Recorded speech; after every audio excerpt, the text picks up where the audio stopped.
Improvement చూపిస్తున్నాం, మెరుగైన quality life చూపిస్తున్నాం. ఇంకా నెక్స్ట్ ఇయర్కి ఇంకా ఇంప్రూవ్ అవుతుంది. రాబోయే 5 సంవత్సరాలకు ఒకసారి తలసరి ఆదాయం డబల్ అయ్యేట్టుగా చూస్తాం.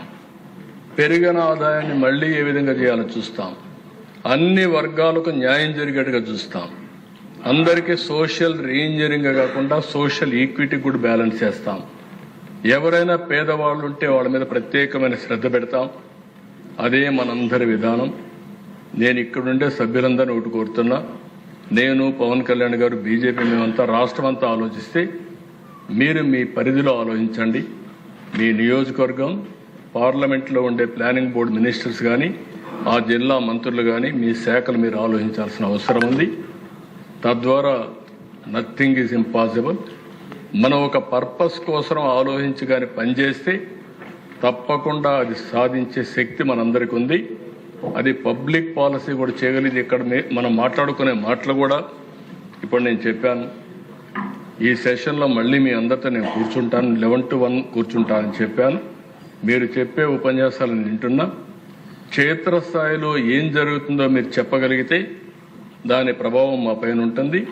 మన పాలసీలు కూడా రిఫైన్ చేసుకుంటాం. నిరంతరంగా ఈ పని చేయగలిగితే మెరుగైన ఫలితాలు వస్తాయని చెప్పి తెలియజేసుకుంటూ, ఈ 2 సంవత్సరాల్లో మనం చేసిన విజయాలు మాత్రం ఒక్కసారి మీరు ఆలోచిస్తే ఒక హిస్టారికల్గా చేయగలిగాం. దీంతో నేను చాలాసార్లు ముఖ్యమంత్రి అయ్యాను, కానీ ఈ 2 ఏళ్లలో ఈ పరిపాలన వల్ల నాకుండే సాటిస్ఫాక్షన్ నా జీవితంలో ఎప్పుడూ లేదని కూడా మీకు అందరికీ తెలియజేస్తున్నాను. ఎందుకంటే $15 బిలియన్ పెట్టుబడి ఒక గూగుల్ వచ్చాను, ఆర్సీఆర్ మిత్రులు వచ్చాడు. 20 నెలల్లో 20 లక్షల కోట్ల పైబడి పెట్టుబడులు వచ్చాయి. ఇన్ఫ్రాస్ట్రక్చర్ పెద్ద ఎత్తున ఖర్చు పెడుతున్నాం. అది చూసినప్పుడు సాటిస్ఫాక్షన్ ఉంది. ఇంకా మనం చేయాల్సిన చాలా ఉంది. దయచేసి అందరూ కూడా కోఆర్డినేట్ చేసుకోవాల్సిందిగా మరొక్కసారి మిమ్మల్ని అందరూ కోరుకుంటూ, ఆ దిశగా ఆలోచించాల్సిందిగా మరొక్కసారి విజ్ఞప్తి చేస్తూ, గవర్నరు ఎప్పుడు కూడా ప్రభుత్వం యొక్క విధానాన్ని వారి ద్వారా చెప్తారు. అలాంటి ఒక డైరెక్షన్, ఒక విధానం చెప్పిన గవర్నర్ని గారిని మనస్ఫూర్తిగా అభినందిస్తూ, నేను చూశాను అధ్యక్ష, వచ్చినప్పుడు ఒక్కరోజే వచ్చారు. అది ఏదో వాళ్లకు 11కి అవినాభావ సంబంధం ఉంది.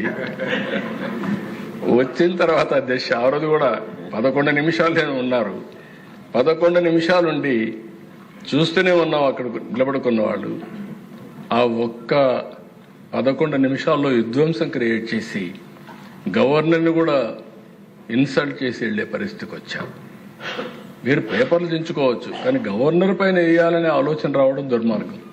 ఎలాంటి ఆలోచన చేశారు? దేన్నైనా సరే అప్రజాస్వామికంగా ఎవరు చేసినా దాన్ని ఖండించాల్సిన అవసరం ఉంది. దాన్ని కూడా ఖండిస్తూ మరొక్కసారి ఈ అవకాశాన్ని ఇచ్చిన మిమ్మల్ని మనస్ఫూర్తిగా అభినందిస్తూ ధన్యవాదాలు. Thank you.